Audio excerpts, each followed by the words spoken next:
من نفس المكان احييكم واطل عليكم والسلام عليكم ورحمه الله وبركاته. صباحكم مساكم اهلا وسهلا فيكم فيديو جديد. يعني هو يشوف الامور ماشيه والوضع تمام وما يتدخلش، لا بيقدرش. يشوف الامور قاعده تزبط في اشي معين او بدات تتزبط وهو ملوش دعوه فيه، لا بيقدرش. نفسيته بتتعب اذا ما عملش اي حاجه. يكون شريك في البدايه ويصير عدو في النهايه، لا مش هو. لا لا لا لا لا.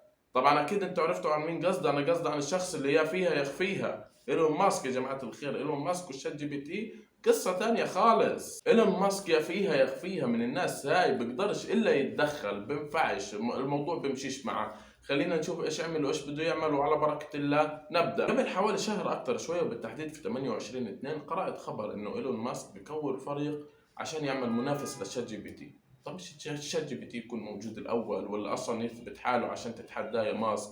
بدري بدري. خلص ماسك تنت ورنت معاه وبده يتحدى الشات جي بي تي. عشان هيك قرر انه يتواصل مع بعض الباحثين وعلى رأسهم ايجور بابوشكين. ايجور طلع قال انه ماسك تواصل معاه عشان يشكل فريق لتطوير اعمال الذكاء الاصطناعي، ويعني انه يطور اي حاجة ضد الشات جي بي تي. وهم للان في مراحلهم الاولى وما حددوا اي منتجات اصلا. والى الان اصلا يعني حسب كلام ايجور انه ما وقع اي عقود. يعني باختصار ماسك جاب ايجور حكى له شايف الجي بي تي، حكى له ماسك قال له خلص تمام. يعني اي خبر اي حاجه اي اشي المهم ماسك يكون موجود. او ممكن في احتمال تاني انه جاب ايجور قال له شاف الجي بي تي، حكى له قال له بدي زيه. بس برضه خبر اي حاجه يكون موجود فيها.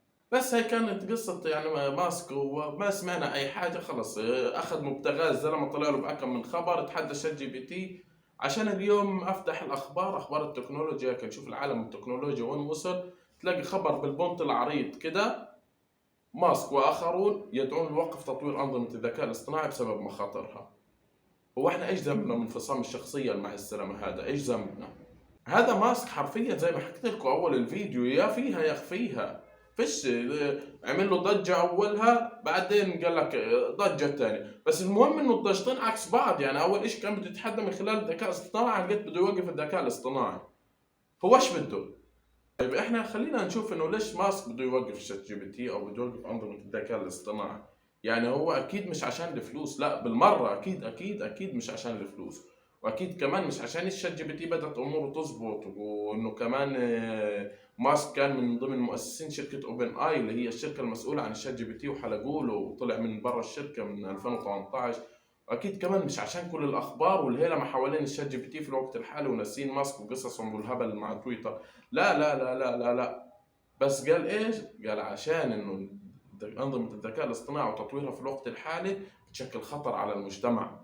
عن جد ماسك طلع وحكى احنا لو طورنا روبوت اقوى من الشات جي بي تي حيكون في خطوره على المجتمع من هاي التطبيقات. يعني هو بعد كل التخبيص وبعد كل العقد اللي طلعها في تويتر وموقع تويتر اللي صار ملوش اي لازمه، جاي يقول لك خطر على المجتمع. بعد كل ليكون في تحت الطاوله ماسك. تحت الطاولة. طب ما تقول هيك من الأول. الشات جي بي تي أفضل لكم، والذكاء الاصطناعي وتطويره في الوقت الحالي قد يؤدي إلى انهزام بعض الحشرات التي تؤدي إلى تسبيل المسابيل في تاريخ البشرية على وضع المجتمعات في دراسة الجودة الوصفية لتاريخ المكالمات. بالضبط هذا كلام ماسك تحت الطاولة. تحت الطاولة. هاي ماسك وهاي تخبيصاته وهاي كلامه. يعني ما حدش بفهم اذا هو مع ولا هو ضد. هو بده الشات جي بي تي، هو بدوش الشات جي بي تي. شكله حيشتريه في الاخير او حيرجع للشركة.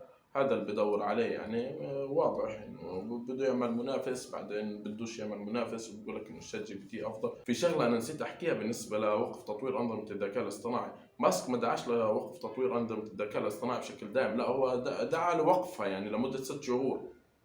فخلال ال6 شهور هاي يا حيشتري الشات جي بي تي، يا بعد ال6 شهور حيطلع حاجه ضد الشات جي بي تي، تكون هاي فرصه له انه يستغل الوقت ويشتغل على شغله تكون افضل من الشات جي بي تي. مش عارف انا اصلا ليش بده يستغل وقت. يعني هو بامكانه يشتغل وقت. يعني جوجل احنا بدنا نقارن جوجل في ماسك.